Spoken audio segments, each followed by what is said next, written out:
Hey guys, कैसे आप सभी लोग। Welcome back to my channel AG Manga World. तो यार, secret agent and beautiful girls की एक और नई एपिसोड के साथ हाजिर हूँ, जो कि होने वाली है एपिसोड 131। साथ ही इससे पिछली एपिसोड में हम लोगों ने देखा मास्टर डाउटियन और मास्टर लीटियन के ऊपर हमला हुआ होता है, जिनको बचाने के लिए लू फेंग और उसकी पूरी टीम आ गई होती है। और अब देखेंगे इसके आगे का एपिसोड। तो एपिसोड की स्टार्टिंग में मास्टर मोजोंगजी से कहते हैं कि अब हमें पीछे हटना होगा, क्योंकि एल टीम की बाकी रीइंफोर्समेंट्स भी आ गई है। और तभी दिखाते हैं कि लू फेंग की सारी टीम मेंबर्स भी वहाँ पे आ गए होते हैं। साथ ही पेंगोन वहाँ पे कहता है कि ड्रैगन पैलेस के वॉरियर और साथ ही हेल टीम के सारे मेंबर्स यहाँ पे आ गए हैं। तुम्हारा यहाँ पे कोई काम नहीं, तुम सब यहाँ पे हमारे हाथों से मरोगे। फिर पेंगोन अपनी वाटर पावर से एक बड़ा सा वाटर का ड्रैगन बनाता है और उन लोगों के ऊपर हमला कर देता है, जबकि इवल सेक्टर वालों को इन नई टेक्निक्स के बारे में बिल्कुल भी नहीं पता होता है, क्योंकि ये तो ड्रैगन पैलेस के हेरिटेज की पावर्स हैं, जो कि अब से पहले किसी और ने यूज नहीं की होती हैं। और फिर उस अटैक की वजह से सारे के सारे इवल सेक्टर वाले लोग पीछे की ओर जाकर के गिरते हैं। और फिर मोजोंग जी ये सब देख करके कहते हैं कि इनकी रीइंफोर्समेंट्स तो बहुत जल्दी यहाँ पे पहुंचाई है, अब हम लोग यहाँ पे क्या कर सकते हैं। और फिर मास्टर मोज से कहते हैं कि हमारे लोग इनको संभाल नहीं सकते, साथ ही इवल सेक्टर वाले भी इनसे डर के भाग रहे हैं, इसलिए जल्दी से हमें भी यहाँ से चलना चाहिए। फिर जल्दी से लू फेंग आगे बढ़ता है और अपने सभी साथियों से कहता है कि मोजोंग जी को सिर्फ मैं संभालूंगा, तुम सभी लोग बाकी के सारे लोगों को संभाल लो। और फिर किंग चू राक्षा की बहन से कहता है कि चलो हम टीम अप करते हैं और बाकी के लोगों को संभालते हैं। फिर मोजोंग जी ये सब देख करके अपनी एक स्पेशल टेक्निक को यूज करता है, जिसका के नाम रीजनरेशन टेक्निक होता है। और ये इसकी स्पेशल टेक्निक होती है जिससे कि वो लू फेंग के ऊपर हमला करता है, जबकि दूसरी तरफ लू फेंग भी वही सेम टेक्निक को यूज करता है, मगर साथ ही उसकी टेक्निक के अंदर फायर भी इम्बेडेड होती है। इसके बाद दोनों की पावर एक दूसरे से टकराती है, लेकिन लू फेंग का अटैक उसके अटैक से काफी ज्यादा पावरफुल होता है, इसीलिए मोजोंग जी की पावर्स कैंसिल हो जाती है। और ये सब देख करके मोजोंग जी का मुंह खुला का खुला रह जाता है।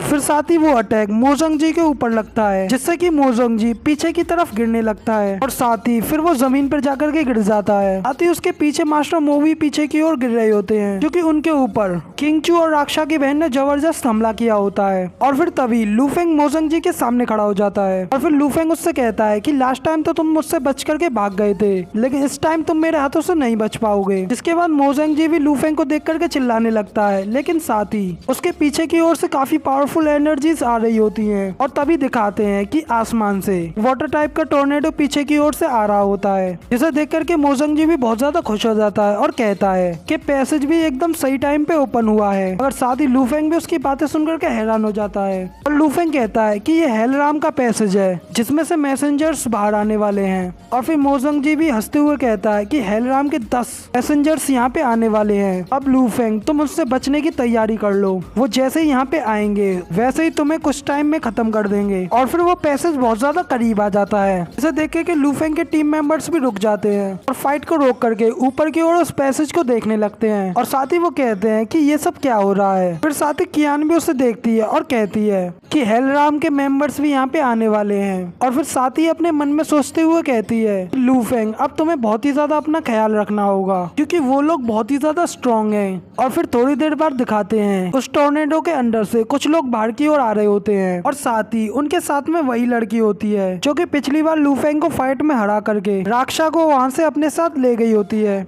और फिर उन सभी लोगों में से एक यंग लड़के को देखा जाता है जो कि उनका लीडर होता है। वो भी नीचे देख करके बहुत ज्यादा हैरान हो जाता है और कहता है कि हर साल यहाँ पे सैक्रिफाइस किया जाता है, जिसके लिए यहाँ पे एक सेरेमनी होती है, लेकिन इस बार यहाँ पे ये जंग क्यों चल रही है। जबकि वो लड़की सिंह जी लू फेंग को वहाँ पे देख करके थोड़ा हैरान होती है, लेकिन तभी उनमें से एक एल्डर मोजेंग जी के ऊपर चिल्ला करके कहता है कि मोजेंग जी आखिर यहाँ पे क्या हो रहा है। और फिर मोजेंग जी भी जल्दी से आगे की ओर भागता है और कहता है कि मास्टर प्लीज मुझे इस लू फेंग से बचा लीजिए, क्योंकि ये लड़का बहुत ही ज्यादा खतरनाक है। लेकिन तभी लू फेंग आगे की ओर बढ़ता है और मोजेंग जी के पीछे एक जोरदार किक मारता है और नीचे गिरा लेता है। फिर लू फेंग उसके ऊपर पैर रख करके खड़ा हो जाता है। फिर साथ ही लू फेंग सिंह जी से कहता है, लेडी ग्रीन हमें मिले हुए काफी दिन हो गया, जब से तुम वहाँ से गई थी तब से मैंने तुम्हें नहीं देखा, लेकिन शुक्र है आखिरकार फिर से तुम मुझसे मिल गई। लेकिन पीछे से राक्षा की बहन भी काफी ज्यादा हैरान होती है और कहती है कि ये तो सारे के सारे सेकंड राउंड के एक्सपर्ट हैं,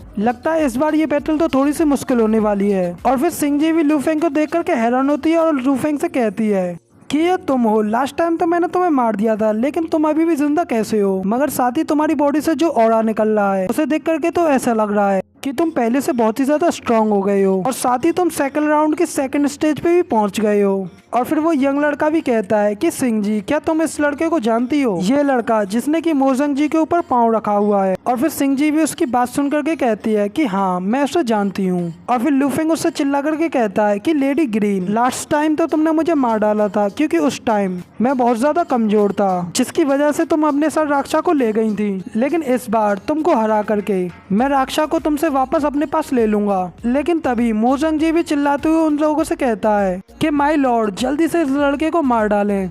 ये लड़का बिल्कुल बागी है।